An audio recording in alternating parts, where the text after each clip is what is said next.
Hello everybody and welcome to day 53 where we are going to be talking about writing tenses and points of view. So if you haven't hit that subscribe button below, go ahead and click it now, and whatever it is you're drinking today, grab a cup, cozy up, and let's get to writing.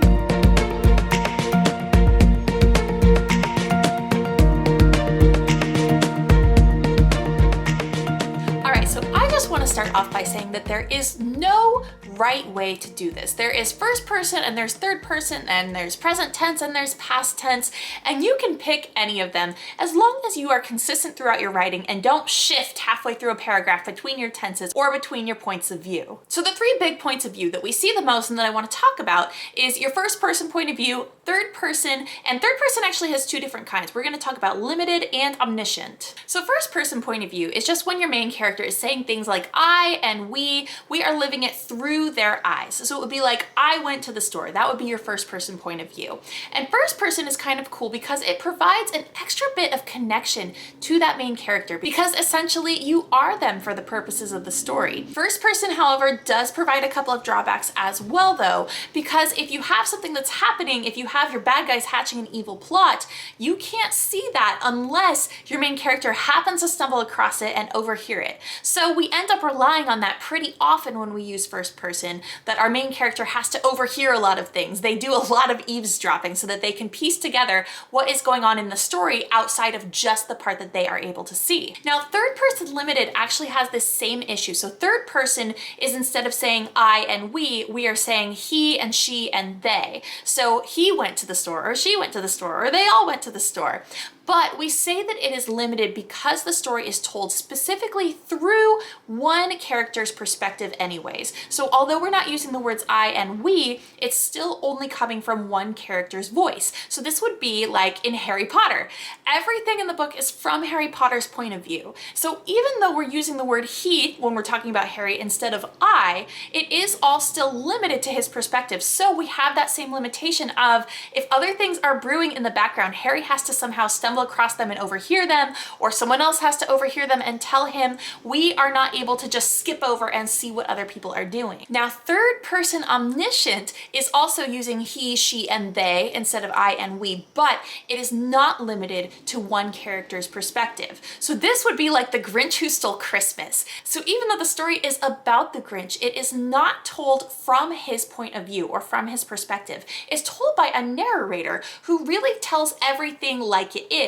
So he says things like, the Who's down in Whoville liked Christmas a lot, but the Grinch who lived just north of Whoville did not. So that narrator is able to tell the story of the Who's and of the Grinch because he is not limited to only telling the story through the Grinch's perspective. That is third person omniscient. So first person writing, third person limited, and third person omniscient are the main ways that we want to write our stories.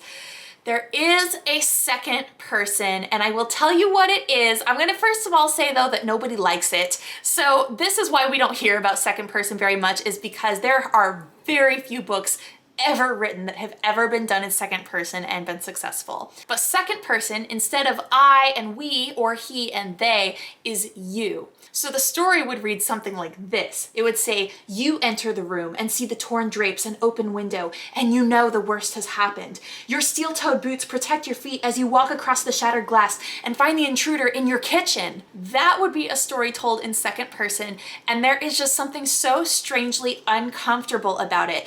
Personally, I don't like it at all. And usually as a writing community, we just pretend it doesn't exist. We only ever talk about first and third person, but just for the sake of knowledge, now you know that there is a second person. It is just kind of weird and uncomfortable, and we don't like to talk about it. And then moving on from point of view, I also want to talk about the tense that we write in. So this is either you write in present tense or you write in past tense. And the same rule applies to the point of view as applies to the tenses, which is really, it is just your personal choice. There will be readers who like present tense, and there will be readers who like past tense. There will be readers who like first person, and there will be readers who like third person.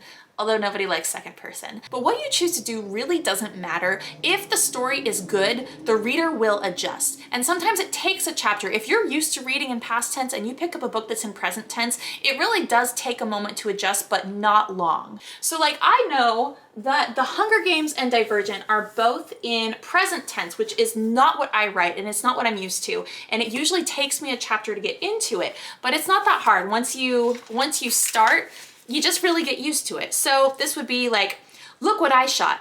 Gail holds up a loaf of bread with an arrow stuck in it, and I laugh. It's real bakery bread, not the flat, dense loaves we make from our grain rations. I take it in my hands, pull out the arrow, and hold the puncture in the crust to my nose, inhaling the fragrance that makes my mouth flood with saliva. Fine bread like this is for special occasions. The Hunger Games and Divergent are both present tense and first person, whereas The Maze Runner is the opposite. It is past and third. So he pushed and swatted at his attacker, a relentless jumble of skin and bones cavorting on top of him as he tried to gain purchase. It seemed like a monster, a horror from a nightmare, but Thomas knew it to be a glader, somebody who'd completely lost his mind. He heard teeth snapping open and closed, a horrified clack, clack, clack. Neither one of them is better than the other. It really just comes down to preference. Whatever you enjoy writing is the one that you should stick with. But I do want to say that especially when it comes to tense, your book needs to be consistent. So if everything is being told in the present tense, it needs to stay in the present tense. The only time that your verbs should be in past tense is when you are talking about the past. And it's the same with your point of views. You want to be consistent throughout your books and you don't want to be shifting back and forth between paragraphs, between first person and third person, or between third person limited and then going to third person omniscient, which I know you guys are going to read me now because I actually do this in my books. Not between paragraphs, but I am going to tell you the difference. I am consistent about it. Even though I switch, I do it consistently. So if you guys haven't read my books, I have one character who gets to talk in first person and everybody else is in third. And so throughout the course of the book, it does actually switch. If she is the main character, she gets to talk in first, but everybody else is talking in third. And the reason that I have it that way is because in my brain, I have this cool idea that it is her story. She is telling it. So when she's talking, she gets to use the words I and we, but when anyone else is talking in their perspective, it's like she wrote it down in a journal somewhere and is telling their side of the story. And so it's third person when it's their turn.